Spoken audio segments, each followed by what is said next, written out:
welcome back. We are going to continue learning Scratch today. We're going to learn a little bit of code and we call it the square dance.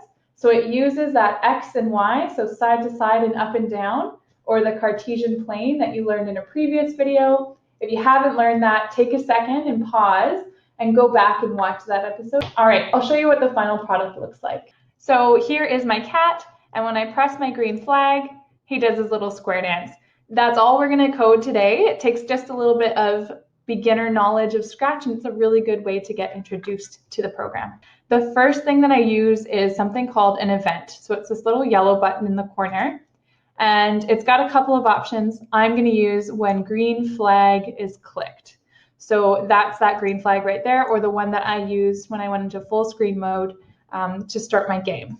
Other things that I need, if I think about it, I know that my cat is going to move. He's going to go side to side. He's going to go up and down. So I can guess that part of my code is going to live under motion.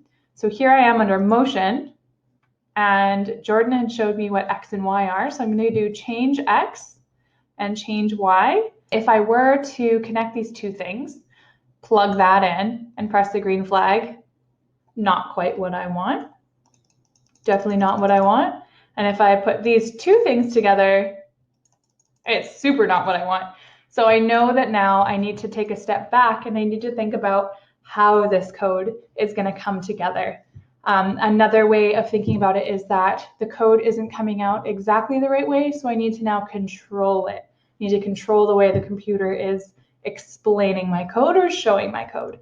And a good place to go and look for that line is under control. Here I am, I'm going to grab a repeat by 10, and let's plug in our change X and drag our cat back a little bit and press the green flag. So now he glides. I'm going to grab one more repeat by 10 and plug in my change Y, and now he goes side and then up. So the next line that I'm going to teach you is something called duplicate, which is like copy and paste essentially. So if I were to right click on a line of code, it would copy everything underneath that line. If I were to right click on the green flag, it would copy everything attached to green flag. So that whole line of code. Not really what I want. What I want is I want to copy the repeat by 10 and the repeat by 10 for change Y. Repeat, duplicate. So now I've got change X by 10 positive, change Y by 10 positive, but I know if I plug all these things in, it's not quite right because I want him to do the opposite. So what I'm going to do is I'm going to plug in -10 and -10.